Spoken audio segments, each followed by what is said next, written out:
well, it might be something, it might be this, it might be that, but now I really do believe that there's fucking something going on. Maybe it's interdimensional, like that's what I'm kind of leaning towards. We better fucking pray it's not nuts and bolts. We better, because honestly, if those are observational orbs and they're just fucking finding out whether or not you're trying to see just how soft and pink we are and what they can get from us, because if those are just the fucking like B team, because that's another theory, the idea that the reason why they come and crash is that they're sending their like literally their extraterrestrials to here, and that we haven't met A-Team yet, and then if A-Team rolls up after scouting us. The weird thing is Elon Musk, that motherfucker, who is now, SpaceX is just working with the DOD. I mean, they're just a fucking department of a defense contracted company at this point. He's really becoming Tony Stark. I hate that motherfucker. Well, the UFO being real thing is just another way for the fucking black ops companies to ask for higher budgets. They're now using this new soft disclosure as a way to fucking increase their weapons. Technically, that dumbass car you put in space in like 1,000 years is going to land up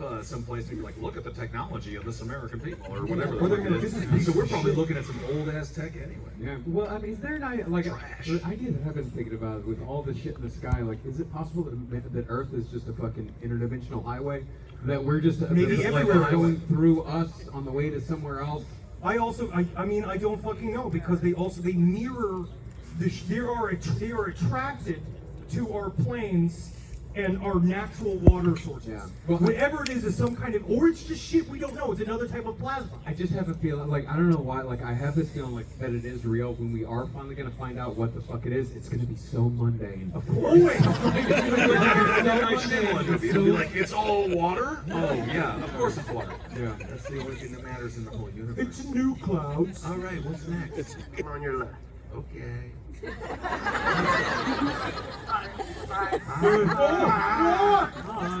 So I just want to say real quick, thank you. I'm a social worker who works in a walk-in mental I health think you clinic. get paid too much money. You got a pay cut. I do. They get to hang out with all those kids, hang out with all those parents who are horrible. And have to, like, that's great. Oh, yeah. And honestly, thank you so much for what you do. Health clinic. That's a fucking But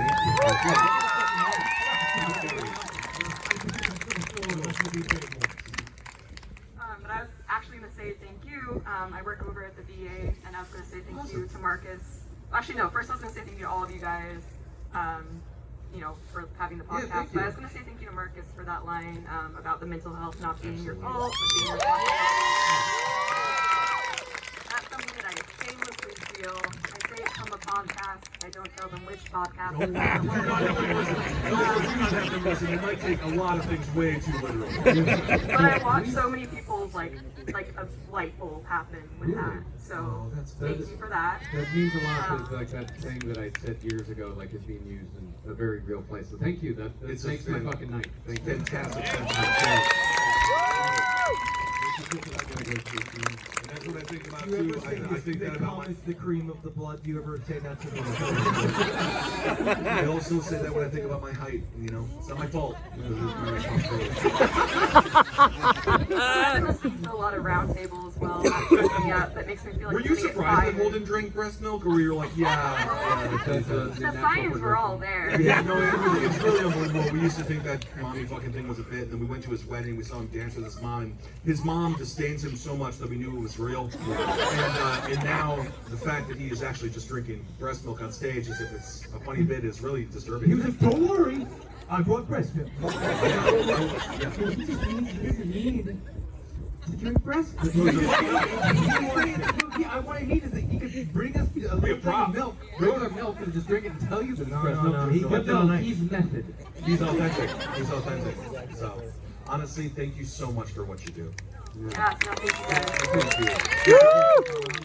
Yes, my question is, now that I've been listening to it, and it makes me feel like I'm going to get fired listening to it at work, have you guys ever had to sit down, now that you've come like more official, you're with Spotify, have you ever had to sit down and have a serious conversation about, is something we said back then going to get us fired? We did a little bit of a cleanup on a few choice words.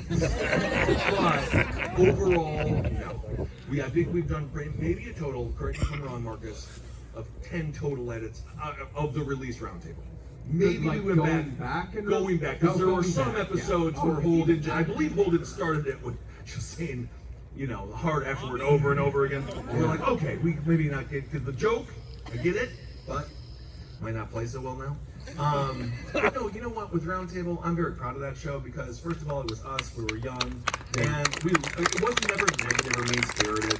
We were just trying to make people laugh and get fucking lit and say dumb shit. Like, I also there's no feel like point people where we like ever to being mean. people We who tried read all that shit are trying to hide shit. As far as I'm concerned, it's I stupid. think you see us like grow. I think that's the whole point. Is to be like, We're just you people, can, man. when you're hearing that, you're hearing us at fucking 24 years old, and then you like move it up forward, and it's like you can hear us like turn into what are we? I'm not even gonna. I almost said the word adult. Look at me. I'm like, that's the part of it. And so I think that it's important to see the change track. But also for Roundtable, we also knew that was the show where you're naughty. Like, I don't act the same on Top Hat as I do on Last Podcast. I don't act the same on interviews as I do on Side Stories. Like it's important to have context and like what's the intent of the show. And Roundtable was supposed to be a drunk and hang with friends. And I think all you know when you hang out with friends and get lit, people say crazy shit. They're Swedish. They don't even believe in anything but meatballs. They're Swedish. They have no God. No, I did. Actually, we had a meeting with a Spotify person when we did a tour date in Stockholm, and we were talking about like, yeah, it's cool that you guys don't care about the Hell Satan stuff and all that. She goes, oh, we are in Sweden. It's a godless country. We do have some cool news coming in the near future on that front too. Stay tuned. I know, I sound like Donald Trump talking to the Proud Boys. Stand back, Stand back. No, honestly, but there's some good news. You'll like it. I promise you there's good news coming. Hi, FORVER. Okay. I have a thank you story. So in 2019 in the summer, me and my wife flew to Norway to go to the Midgard Blood Festival. Oh, cool. And the second day that we got there, we got a phone call from our sitter that our dog was killed. Oh my God. What? We were there for 2 weeks, yeah. Who killed the dog? Did you write Is it at the top of the fucking vacation? Yep. What happened? Well, she let her 10-year-old grandson play with the ball in the street. And I'm sorry, bro. Honestly, that sucks. yeah. Oh, I hate all that. I really do. I know we're in a cemetery. It was thankfully our tattoo artist there was amazing, and she happened to be very close with the Black Circle in Oslo, Norway. Very close.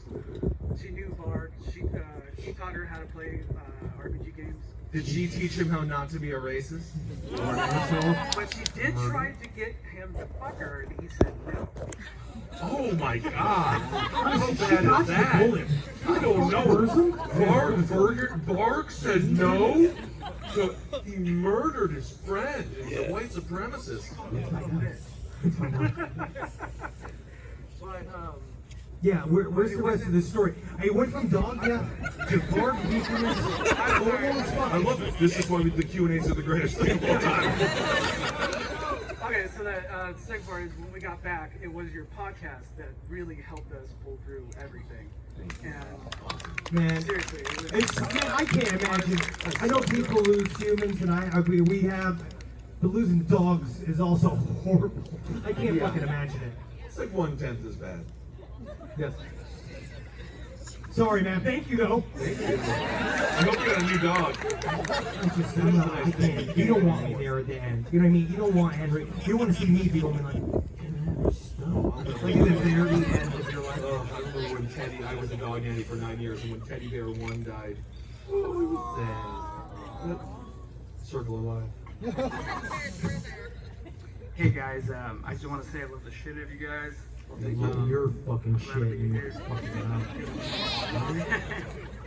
So they make it like a lot of documentaries about serial killers and whatnot, but how come nobody ever talks about the toy box killer?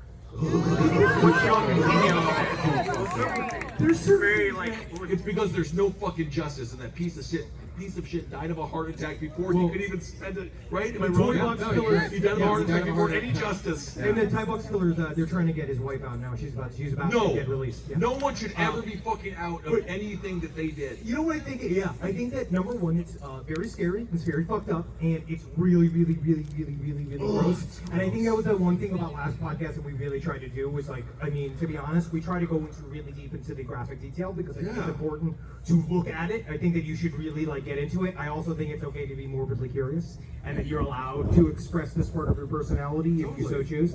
But I think that the thing, it's hard to build a kind of like bad boy narrative about David Parker Ray. And I think you're always very interested in creating sort of like ne'er-do-well like aspect to serial killers. And it's just hard to have like a dog fucking a bunch of people on Peacock. And to be fair, They're just not ready for it. To be fair, also, he's not castable.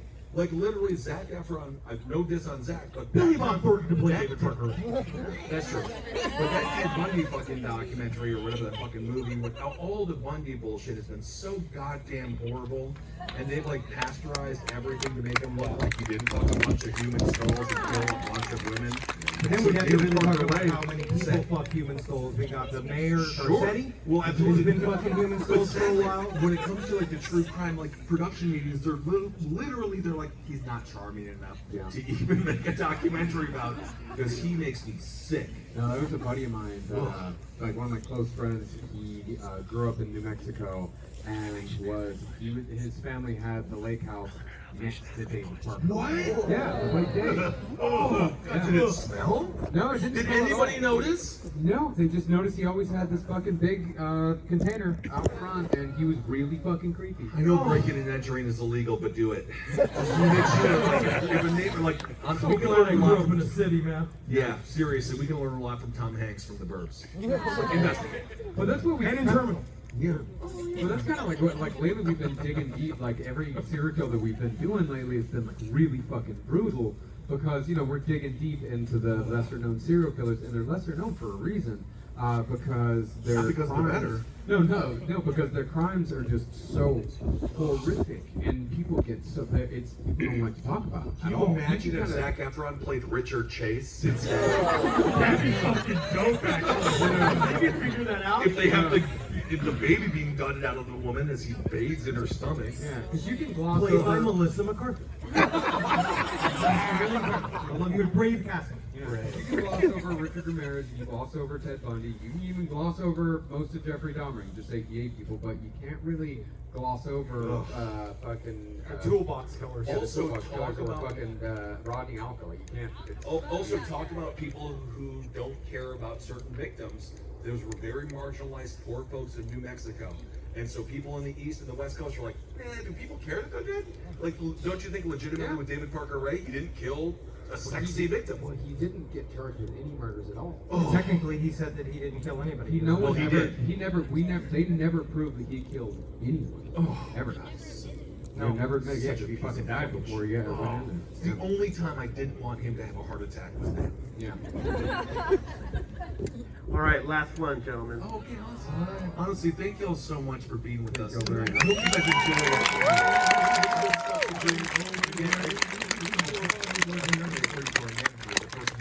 enjoy it. Who matters to us? Do it again next year. Yeah, fuck, Hopefully we do this I- every fucking year. This is like magical. We've been looking forward to this all year. Thank you. Thank you. Thank you, man.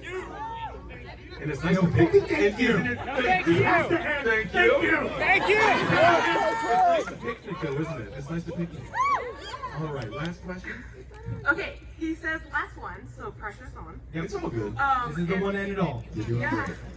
I've got to start by saying Marcus, Ben, and Henry. Henry. That's the story of my life. There is no Henry. I'm just the myriad of other men. I have a Hail Yourself on my wrist because mental health, I put it intentionally where I see it every day. It helps me. I also have a almost 8-year-old daughter that I realized I had to stop listening to you guys in my car when she suddenly said, what did he see? And I said, what do you mean? Who was that? It was that. Wait until she's 14 and she finds it on herself. So she told me she wants to know, what are your favorite dinosaurs? Stegosaurus. The Stegosaurus was not represented in Jurassic Park 1 per 1,000, and I think that was bullshit. I think the T-Rex gets way too much fucking credit, And what I've heard is the T-Rex even fucking ate that shit balls. You scavenger. Yeah. I like the pterodactyl. And also,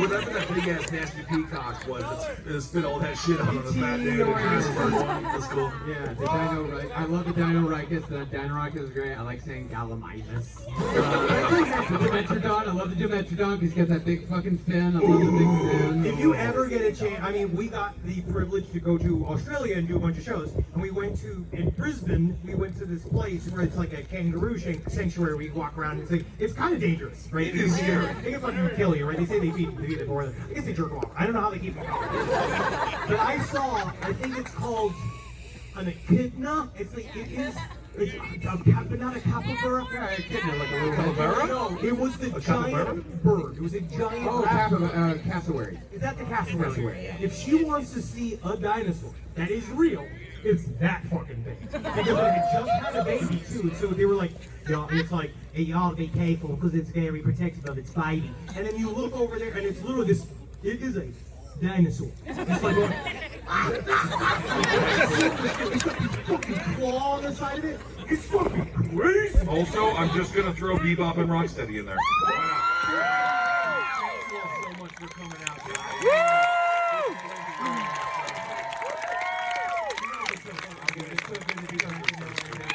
We're not traveling for 5 weeks, so this is like.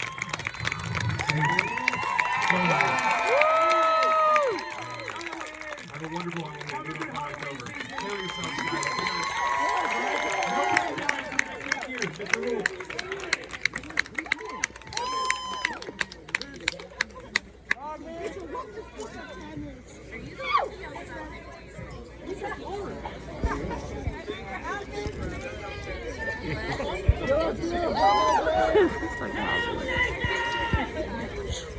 But if you want to know about it,